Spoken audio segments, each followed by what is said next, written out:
Hello all defence aspirants, कैसे हैं आप सब लोग। अब देखो, एनडीए और सीडीएस का पेपर तो अप्रैल 12 को हो चुका है और अब बच्चे दो तरह के बच्चे हैं, नहीं बेसिकली तीन तरह के बच्चे होंगे। एक वो जिनका पेपर अच्छा हुआ है और जो आंसर की का वेट कर रहे हैं कि यूपीएससी कब आंसर की रिलीज करेगा, जिसका टेंटेटिव डेट जो है वो 16 अप्रैल का है। तो 16 अप्रैल तक वो बच्चे जो टाइप 1 बच्चे हैं वो वेट कर रहे हैं कि बस किसी तरह से आंसर की आए जिसको मैच करके उन्हें ये पता चल जाए कि उनको इस बार एग्जाम क्लियर हो रहा है या नहीं। And they are quite sure कि उनका हो जाएगा। अब आते हैं दूसरे कैटेगरी के बच्चे जिसमें ज्यादा क्वांटिटी देखने को मिलती है। ये वो बच्चे हैं जिनका paper as per the expectations नहीं हुआ होगा, क्योंकि बहुत सारे बच्चे ये कह रहे हैं, एनडीए के जो बच्चे हैं उनके हिसाब से मैथ्स का पेपर तो सो कॉल्ड थोड़ा सा टफ था ही, लेकिन जीएटी भी उतना ही टफ था। तो एक ओवरऑल जो का टफ उनको एक्सपेक्टेड है वो शायद उन्हें लग रहा है कि नहीं हो पाएगा।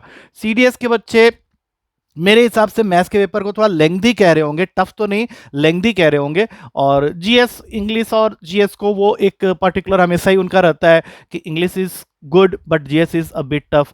तो एक मिक्स्ड रिस्पॉन्स होगा, तो उन्हें एक डाउट होगा कि पेपर क्लियर होगा या नहीं होगा।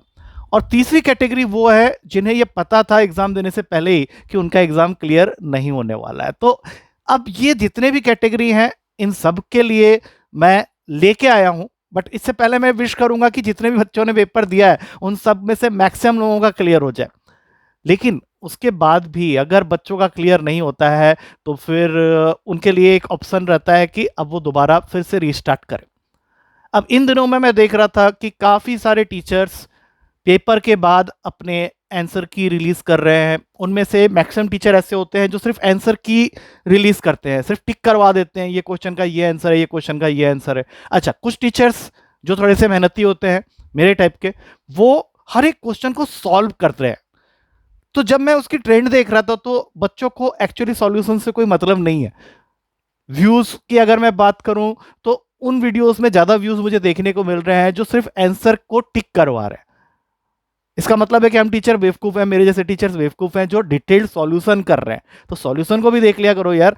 ऐसा थोड़ी ना है कि पेपर क्लियर ही हो जाएगा, तो एटलीस्ट अगले बार के लिए एक प्रिपरेशन यहीं से होनी स्टार्ट हो जाती है। बट छोड़ो, वो दूसरी बात है। अब तुम्हारा प्रिपरेशन देखने मतलब तुम्हें शायद सॉल्यूशन देखने का मन ही नहीं कर रहा होगा, या तुम हो सकता है उसे बाद में देखो। But in both the cases, अगर एग्जाम क्लियर नहीं हो रहा है तो what is your plan B. तो प्लान बी जिनके चांसेस बाकी हैं उन्हें जरूरत है फिर से एक फ्रेश रिस्टार्ट की, और ये रिस्टार्ट मैं लेके आया हूं।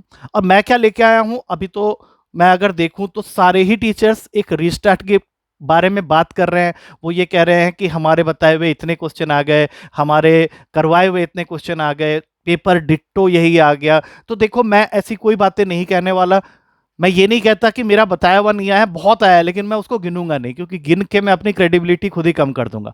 मुझे पता है, मेरे बच्चों को पता है कि उन्होंने जिस तरह से मेहनत की थी उसके हिसाब से पेपर उनका अच्छा ही गया है।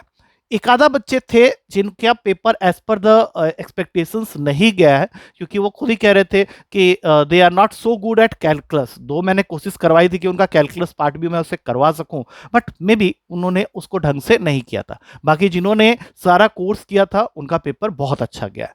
तो रिजल्ट्स अवेटिंग में रहेगा, वो दूसरी बात है। लेकिन अब एक फिर से न्यू रिस्टार्ट करने की जरूरत पड़ रही है, और इसी की वजह से मैं तुम सबके लिए लेके आया हूं एनडीए और सीडीएस 2026 सेकेंड पेपर के प्रिपरेशन के बारे में। सितंबर में ये पेपर होने वाला है। इसमें तुम एफकेट भी इंक्लूड कर लो, क्योंकि एफकेट की भी कोचिंग मैं देता हूं। स्पेसिफिकली ये उन बच्चों को मीन करके है जो डिसिप्लिन एंड फोकस्ड हैं, क्योंकि जो भी बच्चा डिसिप्लिन एंड फोकस्ड नहीं होगा उसके लिए ये पॉसिबल नहीं है कि यूपीएससी के एनडीए सीडीएस और एफकेट जैसे एग्जाम को वो क्लियर कर सके। तो सबसे पहले हाईलाइट ऑफ द कोर्स मैं पहले ही बता दूं कि ये उन्हीं बच्चों के लिए है जो डिसिप्लिन है, फोकस्ड है अपने प्रिपरेशन को लेकर। तो अब क्वेश्चन ये उठता है कि सर ये बातें तो पुरानी हो गई, सारे टीचर्स यही बातें बोलते हैं, आप बताओ आप हमें क्या प्रोवाइड कर रहे हो। तो देखो, यहां पे कुछ पॉइंट्स तो मैंने लिखे हैं। उनमें जाने से पहले मैं तुम लोग को ये चीज क्लियर कर दूं कि ये पेपर सिर्फ तुम्हारा नहीं है, ये मेरा भी पेपर होता है। या मैं ये कहूं तो हर वो टीचर जो डेडिकेटेडली पूरे दिल से तन मन और धन भी लगाता ही है वो पढ़ाने के लिए, जो पूरा डेडिकेटेडली लगा होता है बच्चों के प्रिपरेशन के लिए, तो उसके लिए ये सिर्फ एक पेपर नहीं है, ये उसके लिए एक जीने का सोर्स है। यू कैन से कि हम जैसे टीचर्स का जो लाइवलीहुड है वो बच्चों के ऊपर ही डिपेंडेंट है, क्योंकि बच्चे पढ़ेंगे हमसे और एग्जाम क्लियर करेंगे, तो दो बच्चा भी अगर एग्जाम क्लियर करेगा तो वो तीन को बताएगा, पांच क्लियर करेंगे तो 10 को बताएंगे। तो हमारा जो लाइवलीहुड है, हमारी जो आजीविका है, वो बच्चों पे डिपेंडेंट है। अब ऐसा तो नहीं होगा कि मेरे पढ़ाए हुए कोई भी बच्चे क्लियर ना करे और जो बच्चे क्लियर ना करें वो रेफर करें कि भाई तू जाके पढ़ ले। वो तो सीधा ही बोलेगा ना कि यार मैं क्यों जाऊं उस टीचर के पास जब तेरा ही क्लियर नहीं हुआ। तो इसलिए हमारे लिए सिर्फ ये एक ऑक्यूपेशन नहीं है, हमारे लिए तो ये एक पूजा है। मतलब हम पढ़ा रहे हैं, मतलब ये नेक्स्ट टू वर्शिप है। तो मैं ये क्लियर कर दूं कि मेरे से जुड़ने के बाद में तुम्हें मेरे अंदर में वो डिसिप्लिन, वो मोटिवेशन और डेडिकेशन दिखेगा, तो वो ऑटोमेटिकली तुम्हारे अंदर आ जाएगा। न्यूटन्स थर्ड लॉ के हिसाब से मैं जैसा तुम्हें पढ़ाऊंगा, जिस डेडिकेशन से पढ़ाऊंगा, जिस मोटिवेशन से पढ़ाऊंगा, वो सब है मेरे पास में, वो सारे के सारे तुम्हारे अंदर देखने को मिलेंगे। अपार्ट फ्रॉम दैट, टीचर्स जो भी तुम्हें पढ़ा रहे हैं उनके एक्सपीरियंस जो है वो सबसे ज्यादा मैटर करता है।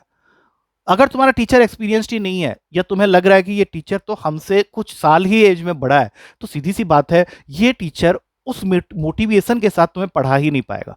उसके अंदर एनर्जी होगी, मैं एनर्जी के लिए डिनाई नहीं करता हूं, हो सकता है उसके अंदर बहुत एनर्जी हो, लेकिन उसके दिमाग में 10 चीजें होंगी। क्योंकि आजकल मैंने देखा है बहुत सारे ऐसे यंगस्टर टीचर हैं जो पढ़ा रहे होते हैं, बट देन जब मैं उनसे पूछता हूं कि are you going to build a career in this teaching, बोलते हैं नहीं, ये मेरे इनकम जनरेशन का सोर्स है, मैं इसको कहीं और लगाऊंगा और मैं लाइफ में कुछ और करना चाहता हूं। मैं ये नहीं कहता कि सारे यंगस्टर्स जो पढ़ा रहे हैं वो यही कर रहे हैं, लेकिन मैक्सिमम उसमें से वो यही कर रहे हैं। बट हमारे लिए ये, मैं पहले ही बता चुका हूं, ये ऑक्यूपेशन ही नहीं, ये हमारे लिए लाइवलीहुड का सोर्स है। तो मैं ये चीज क्लियर कर देता हूं कि यहाँ पे तुम्हें जो भी फैकल्टी मिलेगी वो एक्सपीरियंस तो होगी। और खासकर मैं अगर अपनी बात करूं तो मैं ऑलरेडी 20 साल से किसी संस्था के साथ जुड़ा हुआ था, अब मैंने उस संस्था को छोड़ दिया है और मैंने अपना एक नया वेंचर स्टार्ट किया, क्योंकि मैंने ये देखा कि एक संस्था के साथ जुड़ के काम करने में हमें वो लिबर्टी मिलती नहीं है। कई बार कई तरह के ऑब्स्टिकल्स आते हैं, कई तरह की पॉलिसीज होती है, कई तरह की बातें होती है जो मैनेजमेंट की टीचर्स को समझ में नहीं आती है। तो मैं इस डिटेल में ज़्यादा नहीं जाऊंगा, बट मैं इतना कह सकता हूं कि अगर मैंने ये डिसीजन लिया है अपना शुरू करने का, तो ऑब्वियस सी बात है उसमें मुझे कुछ ना कुछ ऐसा दिखा होगा जिसकी वजह से मुझे ये डिसीजन लेना पड़ा। तो मैं ऑलरेडी 2006 से जुड़ा हुआ हूं एनडीए, सीडीएस और एफकेट के बच्चों को ट्रेन करने के लिए। मेरा सब्जेक्ट मैथ्स है और मैंने काफ़ी सारे बच्चों को क्लियर करवाया हुआ है। इन सब की जानकारी तुम्हें मेरे यूट्यूब चैनल के लिंक पे मिल जाएगी, जो कि यहाँ पे मैंने मेंशन भी कर दिया है। अच्छा, उसके बाद बाकी सारी चीजें तो अपडेटेड, तुम्हें वो चीजें सब मालूम ही है। सबसे पहली चीज, यहां डेली टेस्ट पेपर होगा क्लास के एंड में। क्लास के एंड में तुमने जो भी पढ़ाई की है उसका एक डेली टेस्ट पेपर, भले ही वो 10 से 15 क्वेश्चन का हो, वो जरूर होगा। वीकली टेस्ट कराए जाएंगे वीक एंड्स में, मतलब क्लासेस जो होंगी वो मंडे टू फ्राइडे चलेंगी, 1.5 घंटे की क्लास होंगी। टाइमिंग्स फ्लेक्सिबल है, ये बच्चों की रिक्वायरमेंट के ऊपर में है, मैंने कोई फिक्स्ड कुछ नहीं किया है। बट ऑब्वियसली अगर तुम कोचिंग संस्था के साथ जुड़ रहे हो, मैं इसको कोचिंग संस्था भी नहीं बोलूंगा, ये तो मेरे लिए एक घर की तरह है, तो मेरे साथ में जो बच्चे जुड़ेंगे वो मेरी एक फैमिली होगी, वो कोई स्टूडेंट नहीं होगा मेरे लिए, वो मेरे लिए एक बेटा बेटी भाई बहन की तरह ही होगा। चलो भाई बहन नहीं बोलूंगा, 48 का हो चुका हूं ना, हाँ नहीं बेटा बेटी ही होंगे। तो ये बेटा बेटी मेरे साथ जुड़ के पढ़ाई करेंगे, ये कोई इंस्टीट्यूट नहीं है, कोचिंग नहीं है, संस्था नहीं है, ये एक घर है। इस फैमिली का तुम पार्ट बन सकते हो, क्योंकि जिस दिन तुम्हारा क्लियर होगा मुझे लगेगा कि मेरा क्लियर हो गया। तो ये उस मोटो से बनाया हुआ मेरा वेंचर है जो कि मैंने स्टार्ट किया है, और पिछले बार ही मैंने स्टार्ट किया था। मेरे साथ में 10-11 बच्चों के साथ में मैंने ये जर्नी स्टार्ट की थी। 9 बच्चे मेरे पास ऑफलाइन थे, 2 बच्चे ऑनलाइन थे। तो मैं इस परिवार को और आगे ले जाना चाहता हूं। तो तुम ये मान के चलो कि ये मेरा कोई वेंचर नहीं है, ये हमारा वेंचर है, ये हमें करना है। क्योंकि कल को तुमने एग्जाम क्लियर किया तो हो सकता है कि तुम और भी बच्चों को बताओ, और मेरा जो मेन मोटो है वो यही है कि बच्चों को एक क्वालिटी एजुकेशन के साथ साथ एक वो फैमिली, क्या बोलते हैं उसको, एक फैमिली फीलिंग मिले उसको, उसको ये ना लगे कि यार वो पढ़ रहा है, उसको मजा आना चाहिए पढ़ते समय। और यही एक टीचर का मेन काम होता है कि वो बच्चों के अंदर पढ़ाई के लिए इंटरेस्ट जनरेट कर सके। तो जो मैं चाहता हूं मैं वही बता रहा हूं तुमको। तो अब ऑफलाइन एंड ऑनलाइन दोनों कोर्सेज हैं यहाँ पे। अच्छा, यहाँ पे मैं एक चीज़ तुम लोगों को क्लियर कर दूं, काफ़ी सारे बच्चे बोलते हैं, मैं तुम लोग को ये बोलूंगा कि ऑफलाइन कोर्स ज़्यादा बेनिफिशियल है, खासकर उन बच्चों के लिए जो दिल्ली के अंदर ही रहते हैं। तो उनको इधर उधर मतलब ऑनलाइन के थ्रू जाने की जरूरत है ही क्या। लेकिन हाँ, कुछ बच्चे ऐसे हो सकते हैं जो आउटस्टेशन कैंडिडेट हैं, जो हो सकता है दिल्ली आके रहना खाना पीना के साथ कोचिंग एफर्ड ना कर सके, तो उनको मैं ऑनलाइन कोर्स भी प्रोवाइड करूंगा। तो इसके लिए कोई नहीं है। लेकिन अगर कोई बच्चा दिल्ली में बैठा है और वो बोल रहा है कि सर मुझे आप ऑनलाइन पढ़ा दो, तो उनके लिए स्ट्रिक्टली नो है। और ये तो तुम अच्छी तरह से जानते हो कि ऑफलाइन में जो बेनिफिट तुम्हें सामने से टीचर के साथ मिलेगा, वो ऑनलाइन में कहीं ना कहीं मिसिंग होगा। मैं अपनी तरफ से जितनी भी कोशिश कर लूं ऑनलाइन के अंदर में, मैं वो चीज नहीं ला पाऊंगा जो ऑफलाइन के अंदर मैं बच्चों को दे सकता हूं। It can be my teaching, it can be my guidance, it can be my invigilation. यहाँ पे जो डायरेक्ट इंटरेक्शन होता है वो ऑनलाइन में कहीं ना कहीं मिसिंग जरूर होगा। तो दोनों चीजें मैंने रखी हैं, बट ऑनलाइन मैंने सिर्फ रखा है आउटस्टेशन कैंडिडेट के लिए। मुझे कोई भी दिल्ली में रहने वाला बच्चा ये ना बोले कि सर मुझे ऑनलाइन कोचिंग चाहिए, मैं इसके लिए स्ट्रिक्टली मना ही करूंगा। ऑफलाइन कोचिंग हमेशा से बेस्ट रहा है और मैं चाहूंगा कि ऑफलाइन को ही तुम लोग ये करो। अच्छा, इसमें एक चीज मैं और हाईलाइट कर दूं कि ये बहुत ही नॉमिनल कॉस्ट में रखा है। कॉस्ट मैं डिस्क्लोज नहीं करूंगा। मैं चाहता हूं कि बच्चा मेरे से बात करके उस कॉस्ट को फिक्स करे, और कोई एक फिक्स्ड कॉस्ट नहीं है। मैं चाहता हूं कि हर वो बच्चा जो डेडिकेटेडली मेहनत करना चाहता है, डिजर्विंग कैंडिडेट्स लोग को मैं एक नॉमिनल पे रोल पे ही पढ़ाऊंगा, उसको एक नॉमिनल कॉस्ट ही मैं बोलूंगा पे करने के लिए। कोई बहुत ज्यादा हाईफाई नहीं करूंगा कॉस्ट को कि तुम्हें ऐसा लगने लगे कि यार ये तो बहुत हाईफाई कोर्स है। अब आते हैं फैकल्टीज की। तो जीएस और इंग्लिश को मैंने इस बार इंक्लूड किया है। अब ये एक वो फीचर है जिसको आज तक मैंने नहीं प्रोमोट किया था। मैं मैथ्स ही देख रहा था, बट काफ़ी सारे बच्चों का ये रिक्वायरमेंट आने लग गया मेरे पास में कि सर मैथ्स तो हम लोग कर लेंगे, तो क्या फिर जीएस और इंग्लिश किसी ऑनलाइन प्लेटफॉर्म को कर लें। तो देखो, अगर तुम्हें ऐसा लगता है कि जीएस और इंग्लिश तुम ऑनलाइन प्लेटफॉर्म में कर सकते हो, तो उसके लिए मैं तुम्हें नहीं रोक रहा। लेकिन इस बार मैंने जीएस और इंग्लिश भी स्टार्ट किया है, और कोई ऐसा फैकल्टी मैं हायर नहीं करने वाला जो कि 3-4 साल ही तुमसे बड़ा हो या जिसका टीचिंग एक्सपीरियंस 3-4 साल का हो। मेरे जैसे फैकल्टी होंगे जिनकी एक्सपीरियंस को तुम देखोगे 15 से 20 साल का होगा। कभी भी ये मत सोचना कि 15 से 20 साल की फैकल्टी है तो ये बुढ़ी हो गई। दो ही प्रोफेशन ऐसे हैं जहां पे एक्सपीरियंस बहुत काम आता है, एक होता है डॉक्टर, एक होता है टीचर। अब ये जो डॉक्टर टीचर होते हैं, इनके अपने एक्सपीरियंस के बेस पे ये तुम्हें वो चीजें सिखा सकते हैं जो कि एक न्यू कॉमर टीचर नहीं सिखा सकता। न्यू कॉमर टीचर क्या हो सकता है? अट्रैक्टिव हो सकता है, एनर्जेटिक हो सकता है, डिसिप्लिन वो नहीं होगा। वो कुछ बातों में हमेशा लैग करेगा एक एक्सपीरियंस्ड फैकल्टी से। और अगर तुम्हें कोई ऐसी एक्सपीरियंस्ड फैकल्टी मिल रही है जो अट्रैक्टिव भी हो मेरी तरह और डिसिप्लिन्ड भी हो एंड ऑफ कोर्स एक्सपीरियंस्ड भी हो, तो फिर तुम्हें age is not a factor for teaching and डॉक्टरी प्रोफेशन। ये चीज हमेशा याद रखना। तुम्हें क्या करना है? टीचर अगर हैंडसम सा है या ब्यूटीफुल सी है तो क्या प्यार मोहब्बत करना है टीचर के साथ में? तो वो तो नहीं करना है ना। तो ऑब्वियस सी बात है, तुम्हारा टीचर तुमसे एज में थोड़ा बड़ा होना जरूरी है।